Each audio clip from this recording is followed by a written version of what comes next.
Ano man ang iyong kalagayan, isang lapit mo lang, siguradong ika'y matutulungan.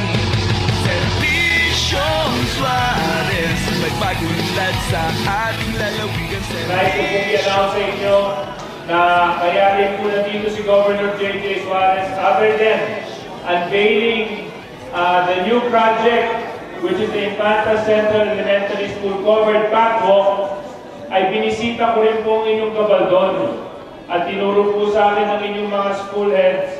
Unang-una, ang napansin ko, yung computer classroom ninyo ay kulang sa computer.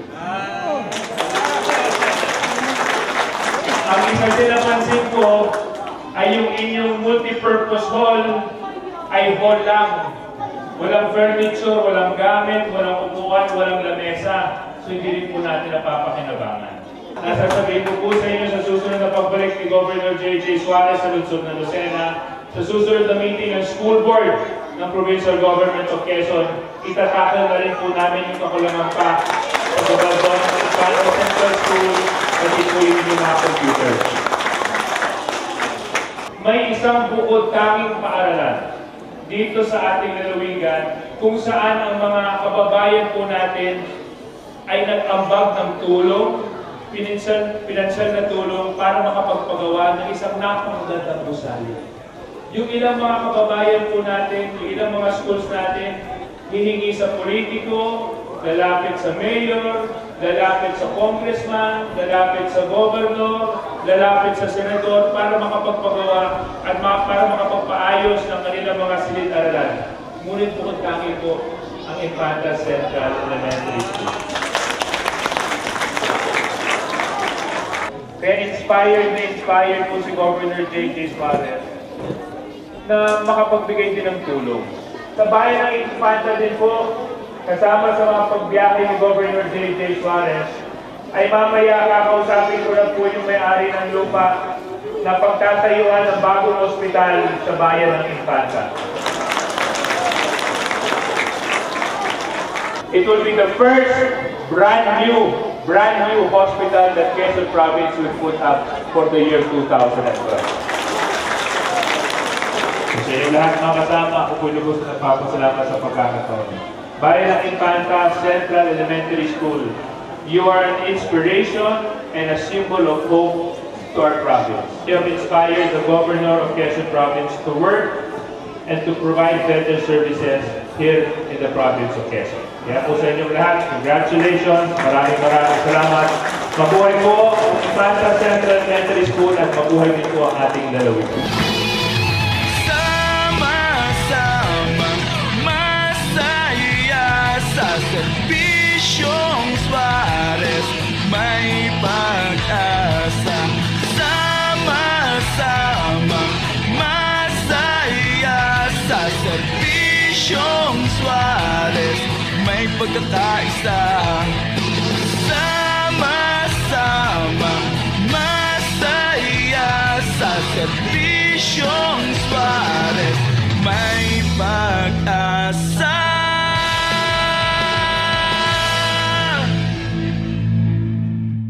Layunin ng Servisyong Suarez ay may paabot sa lahat ng ating mga barangay ang mga proyekto at programa ng ating pamahalang panlalawigan.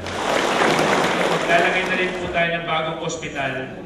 Ang mga problemang pang-medikal at kalusugan ng Real Infanta at General Nakar ay mabilis pong matutugunan ng pamahalang panlalawigan. At nais ko rin po ipaalam sa inyong mga kasama, sa Quezon Medical Center sa Lucena City, for special cases na merong magpapa-CT scan. Kanina nung nasa palengke ako ng Infanta, may lumapit po sa akin. Humihingi ng tulong dahil siya po ay magpapa-CT scan. Mga kasama, ang ating ospital sa lungsod ng Lucena ay may CT scan na. Pinakabago, pinakamoderno sa buong lalawigan ng Quezon. At yung mga queue po na ibinigay ko po sa ating mga barangay captain ay tatanggapin po ng CT scan ng Quezon Medical Center.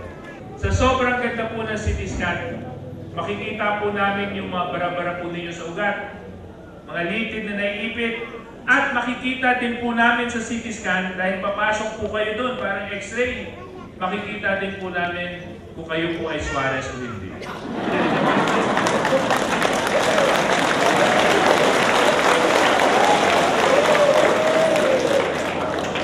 Makasama, ang layunin po namin, maliban po sa may paalam sa inyo ang mga kaganapan at mga proyektong pinatutupad. Gusto ko rin po ipaalam sa mga taga-General Nakar at sa mga taga-bayan ng Infanta kung sa last 2 years na ipakita po natin ang maayos na serbisyo natin pagdating sa kalusugan at edukasyon, ano naman po ang magiging larawan ng pamahalang panlalawigan para sa taong kasalukuyan. Massive ang infrastructure development na i-implement ng provincial government for 2012. Yung mga kalsada po natin na sira-sira, marami po tayong mapapakumpleto. Yung mga tulay po natin sira, marami po tayong maiayos. Yung mga areas po natin na kinakailangan natin bigyan ng irrigation, mabibigyan po natin ng maayos na programa yan galing sa NIA. Ito po ay bahagi ng 1.5 billion pesos na pondo ng provincial government na i-implement po natin sa Real, Infanta, General Nakar at sa lahat ng bayan na ating gagawin. Kayo po sa nagpapasalamat sa inyong napakainit na pagtanggap. Bagamat nararamdaman po natin ang kapulan dito sa inyong area, itinitiyak ko po sa inyong mga kasama walang bagyong makakapagpigil kay Governor J.J. Suarez para makapaghatid ng maayos na proyekto at programa sa Real, General Nakar at Infanta area. Basta bahagi ka ng lalawigan ng Quezon, mararamdaman ninyo ang pagmamahal ng serbisyong Suarez. Sa inyo po lahat, maraming salamat. Mabuhay po ang bayan ng Infanta at General Nakar at mabuhay ang ating lalawigan.